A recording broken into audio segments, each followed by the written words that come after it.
कार्तिक यात्रेची शासकीय महापूजा उपमुख्यमंत्र्यांच्या हस्ते होत असते। यावेळी 2 उपमुख्यमंत्री असल्याने पेच निर्माण झाला होता। कोणत्या उपमुख्यमंत्र्यांना आमंत्रण द्यायचं याकरता आज मंदिर समितीची बैठक सुरू होती आणि या बैठकीमध्ये सकल मराठा समाजाने घोषणाबाजी करत कुठल्याच उपमुख्यमंत्र्यांना बोलवणे अशी मागणी केलेली आहे। आपल्याबरोबर रामभाऊ गायकवाड आहेत। काय सांगताल, कशा पद्धतीने तुम्ही आज घोषणाबाजी केली, काय केलं? आमचं म्हणणं काय आहे की मराठा समाजाने, सकल मराठा समाजाने पंढरपूर तालुका शहरानं विनंती केलेली आहे की जोपर्यंत आरक्षण मिळणार नाही तोपर्यंत आम्ही कुठल्याही मंत्र्याला शासकीय महापूजेला येऊ देणार नाही।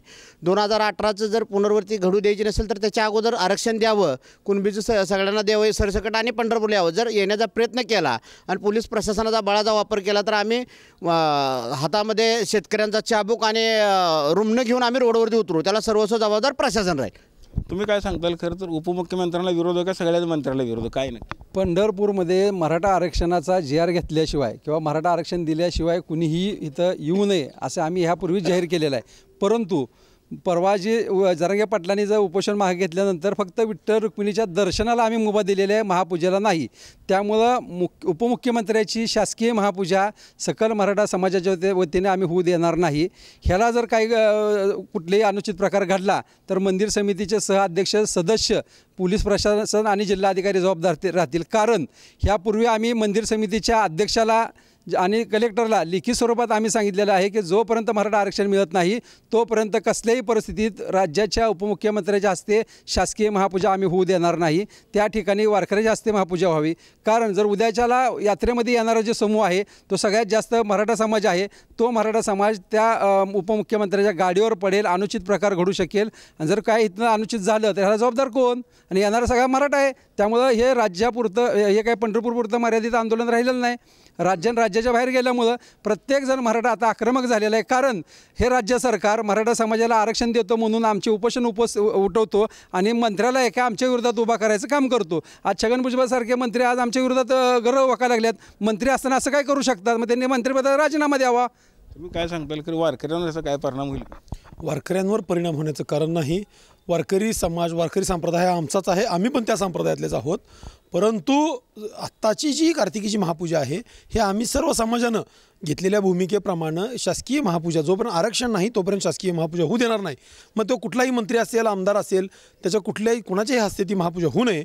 एका जे लाईनमध्ये येणारे भाविक असतात त्या वारकरी भाविकाच्या हस्ते महापूजा व्हावी एवढंच आमचं निवेदन आहे। आणि जर सरकारला जाणीवपूर्वक या गर्दीमध्ये काही अनुचित प्रकार घडवायचा असेल, ह्यांचं जर आधी ठरलेलं असेल की महाराष्ट्रामध्ये अस्थिरता निर्माण करायची आहे आणि कार्तिकी वारीच्या माध्यमातून इथं काहीतरी गदारोळ जर सरकारला, प्रशासनाला, गृह खात्याला करायचं असेल, त्यांनी आता अंतरवलीमध्ये केलंच आहे एकदा, जर गृह विभागाला जर परत एकदा करायचं असेल तर त्यांचा तो डाव त्यांनी साध्य करावा।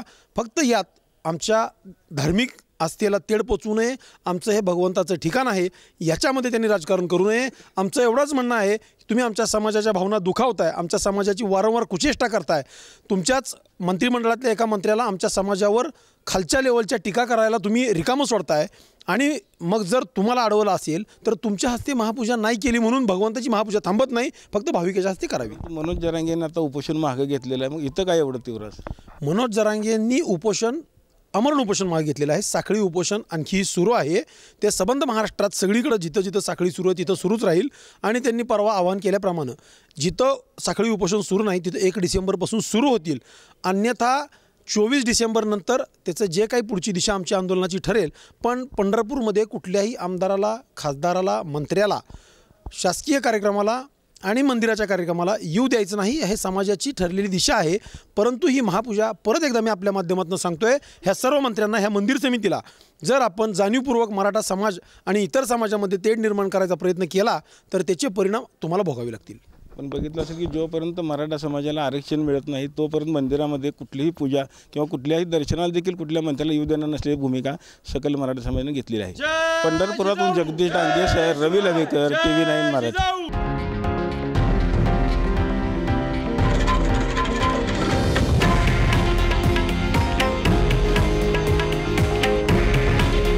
हे आहे देशातील नंबर 1 न्यूज नेटवर्क आणि आपण पाहत आहात TV9 मराठी।